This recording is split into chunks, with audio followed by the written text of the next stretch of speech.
ahora sí llegamos al final de nuestro tema, que es ahora sí entender cómo se genera una arritmia. Entonces, ¿qué les había dicho, muchachos?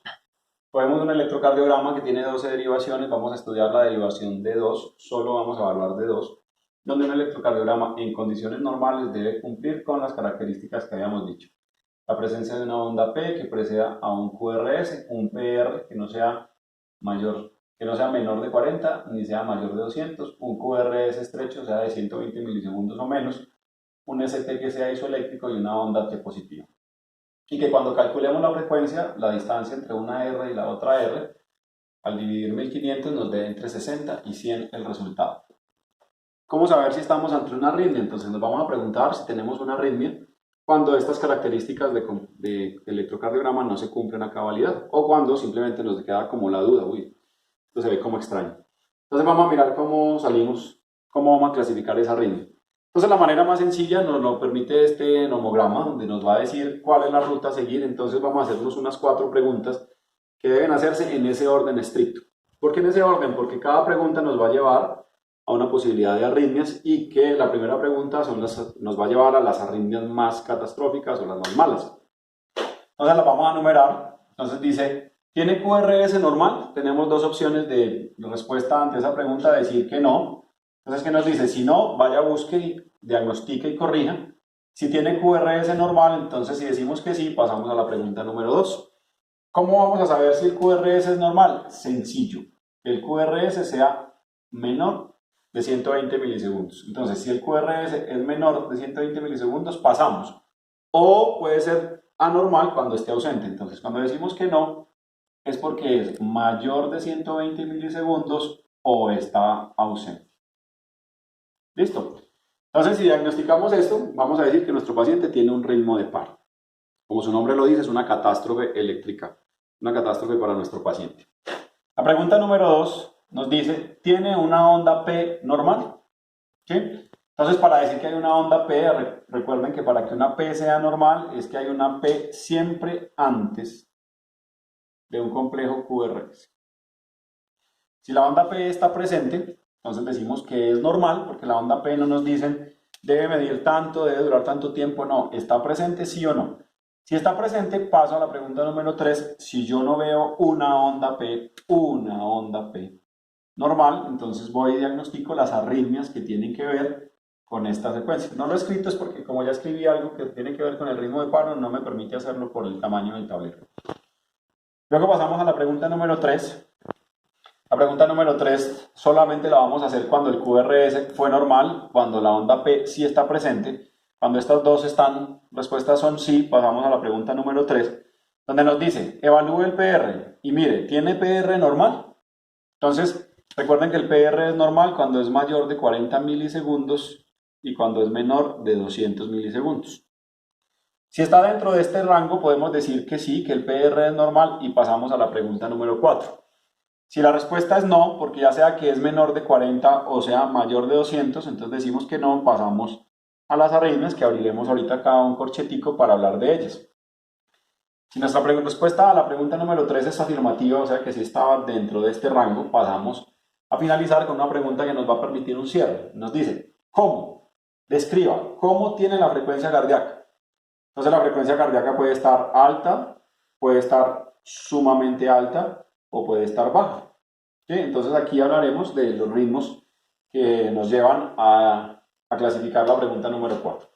Entonces se hacen en este orden, en esta secuencia, se hacen precisamente porque las arritmias más catastróficas, las que ponen en riesgo la vida del usuario, son las que del QRS anormal. Entonces nos venimos para acá, repito, ¿tiene QRS normal? La respuesta es no. Entonces decimos que no cuando tiene mayor de 120 milisegundos o cuando está ausente. Si decimos eso, entonces podemos afirmar que nuestro paciente se encuentra en ritmo de paro. No nos da tiempo para dudar, es para actuar y corregir inmediatamente. Entonces, en los ritmos de paro tenemos 4 arritmias. ¿Sí? 4 arritmias. Entonces, la primera arritmia se llama asistolia, que significa ausencia de sístole o ausencia de actividad eléctrica. La característica electrocardiográfica de esta es simplemente un trazado electrocardiográfico, una línea isoeléctrica, donde no hay ninguna presencia de una onda. O cuando tenemos un QRS o una frecuencia cardíaca de 6 menor a 6 latidos minuto. Entonces podemos clasificar asistolia cuando tenemos una línea isoeléctrica, ausencia de latidos cardíacos o de actividad eléctrica, o cuando tenemos un QRS tan y tarda un tiempo muy largo y aparece otro. Cuando dividimos el 1500 por el RR, el resultado nos da menos de 6. Si la frecuencia cardíaca nos da menos de 6, también decimos que nuestro paciente se encuentra en asistolia.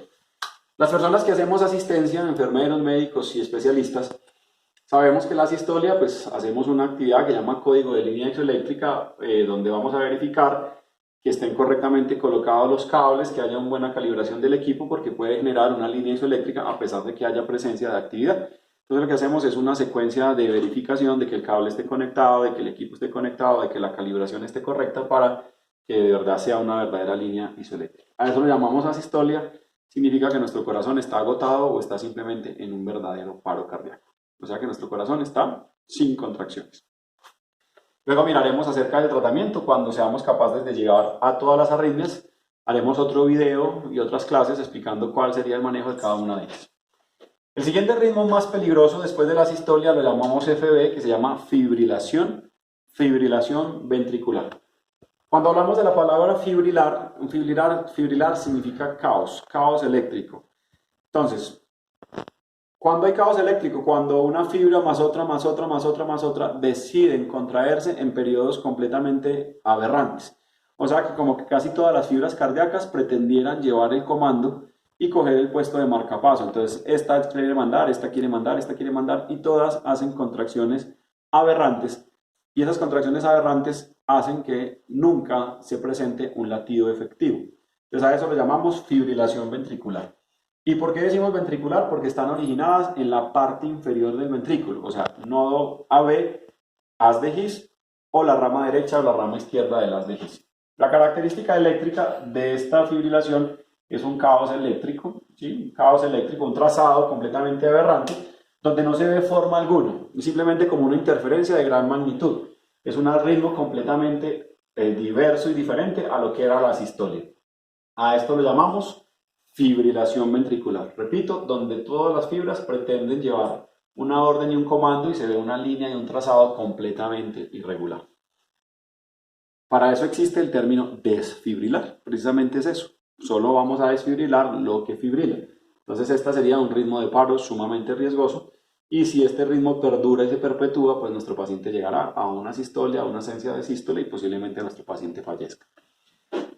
El siguiente ritmo de paro se llama una TB o taquicardia ventricular. Entonces la diferencia entre la fibrilación ventricular y la taquicardia ventricular es que ya sí hay una presencia de un latido cardíaco efectivo, que puede serlo o puede ser o no puede ser efectivo. Entonces ya hay unas contracciones de tipo ventricular, o sea de QRS anchos, pero la orden sigue siendo baja, o sea, sigue siendo del nodo AB hacia abajo, en esa división que hicimos anatómica de la parte inferior ventricular.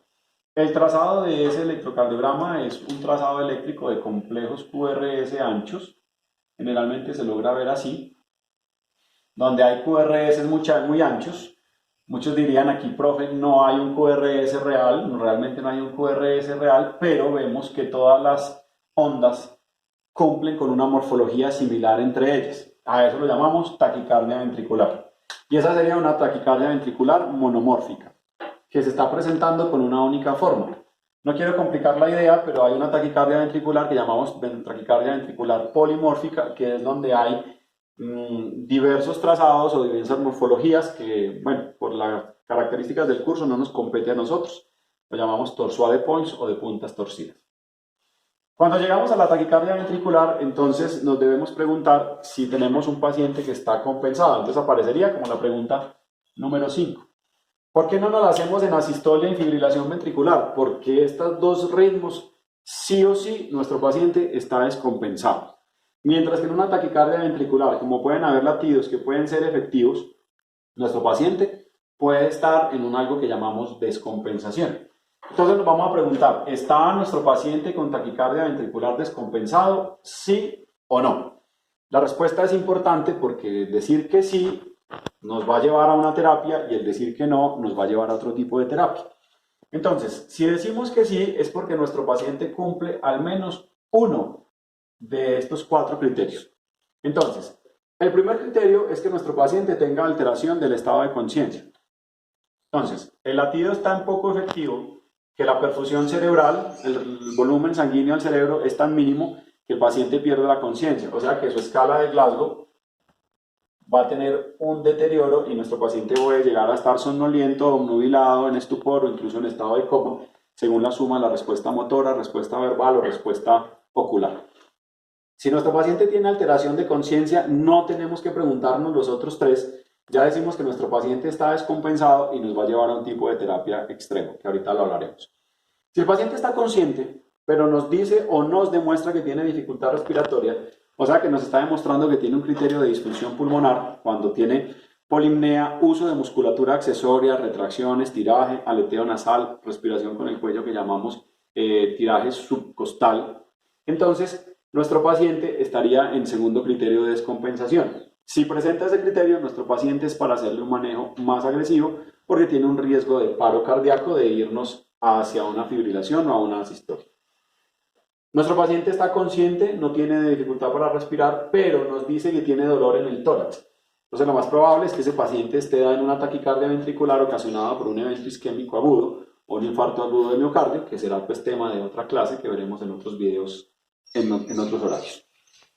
El cuarto criterio es que nuestro paciente esté hipotenso, o sea que su presión arterial media no le dé. Entonces, si tenemos un paciente con una presión arterial media, que ya sabemos que es por debajo de 80, nuestro cálculo, y nos da más para abajo, entonces si nuestro paciente está hipotenso y permanece en hipotensión sostenida, entonces decimos que tiene un choque que llamamos choque cardiogénico, que lo va a llevar a tener una descompensación. Entonces, repito. Paciente con taquicardia ventricular, con ritmos monomórficos como este, que tenga uno de estos 4 criterios, sería un paciente que decimos que está descompensado y sería tan grave y se va a tratar casi como una asistolia o como una fibrilación ventricular. Con masajes, con cardioversión, con descargas eléctricas, incluso con intubación. Mientras que si el paciente no cumple con ninguno de estos criterios, vamos a tener un manejo 2, que es un manejo más conservador, un manejo menos agresivo, donde vamos a tratar de cardiovertir a ese paciente, pero lo vamos a tratar de cardiovertir con medicamentos. Ese sería nuestro tercer ritmo de paro. Y por último pasamos a una actividad eléctrica sin pulso, que como su nombre lo dice es una actividad donde hay un trazo electrocardiográfico, ¿sí? Que incluso puede ser como este, pero donde el paciente tiene ausencia de pulsos o donde tiene una presión arterial media menor de 60 milímetros de mercurio. Entonces, si decimos que nuestro paciente se encuentra en actividad eléctrica sin pulso, no se maneja igual que una taquicardia ventricular descompensada, que una fibrilación ventricular o que una asistolia. ¿Qué nos dice la teoría? Nos dice, esa actividad eléctrica sin pulso está desencadenada por una de las 10 siguientes causas. Y nos lo facilitaron. Nos dicen, 5 causas de ellas empiezan por H y 5 causas de ellas empiezan por T. Entonces vamos con las 5 Hs y las 5 Ts. En clases anteriores, en semestres pasados, hablábamos de las 6 Hs y las 6 T. Lo que pasa es que al transcurrir de los años y cada uno de los protocolos que se han trabajado han tenido modificaciones y variaciones. Para el año 2015 vinieron estas nuevas modificaciones y hablamos de las 5 Hs y las 5 Ts. Entonces, estos son los criterios que se encuentran en este momento. Un paciente que se encuentra en hipovolemia, o sea, en un shock hipovolémico, esto ya lo vimos en clases anteriores, o sea, un paciente que vaya perdiendo la volemia entre el 15, el 30, el 40%, que lo clasificará en choque hipovolémico grado 1, 2 o 3. A medida que la volemia se vaya perdiendo, pues sería imposible que haya un latido efectivo o que haya una onda de choque que nos permita palpar pulso. Entonces, hay actividad eléctrica, pero no hay pulsos periféricos palpables. Decimos que este paciente se encuentra en actividad eléctrica sin pulso. Entonces, no hay que cardiovertir, no hay que hacer masajes, no hay que hacer una cantidad de cosas como lo que nos dicen estas 3 arritmias graves. Lo que nos dije es corrija la causa. ¿Qué es corrija la causa? Corrija la hipovolemia. A medida que usted corrija la hipovolemia y garantice otras constantes vitales, pues nuestro paciente va a empezar a recuperarse. Va a empezar a tener un pulso palpable a medida que la volemia se aumenta. Entonces, esto quiere decir que el paciente se encuentra en actividad eléctrica sin pulso por un shock hipovolémico. La siguiente causa de la actividad eléctrica sin pulso, la siguiente H, se llama hipotermia. O sea, un paciente que el borrachito que se quedó dormido en la calle, llovió, un paciente que se fue a un río y quedó a bajas temperaturas durante un largo periodo, vamos a tener un choque térmico tan alto que hace que el latido cardíaco sea tan inefectivo y los pulsos sean tan poco palpables que lo que hay que hacer es corregir la hipotermia, o sea, hay que corregir la temperatura del paciente, empezar a elevarlo, ya sea a palmadas calentarlo, pero generalmente se hace con una frazada térmica o con la infusión de líquidos que le elevemos la temperatura. Vamos a corregir la hipotermia. La tercera característica lo llamamos hidrogeniosis, o sea, la presencia de acidosis o alcalosis, ya sea de origen metabólico o respiratorio, que nuestro paciente el pH se suba o se baja del rango normal y nos va a llevar a una condición. Entonces, ¿qué nos dice la teoría? Corrija esa alteración del pH. Hacemos unos gases arteriales donde hay un resultado sumamente rápido. Si tenemos una acidosis, pues ya lo compensaremos con una alcalosis. Si tenemos una alcalosis, la corregimos con una acidosis. Eso sería un tema pues para corregir acidosis metabólicas y respiratorias. Ya miraremos cómo hacemos ese tratamiento, que también será tema de un curso muy adelante de esta materia.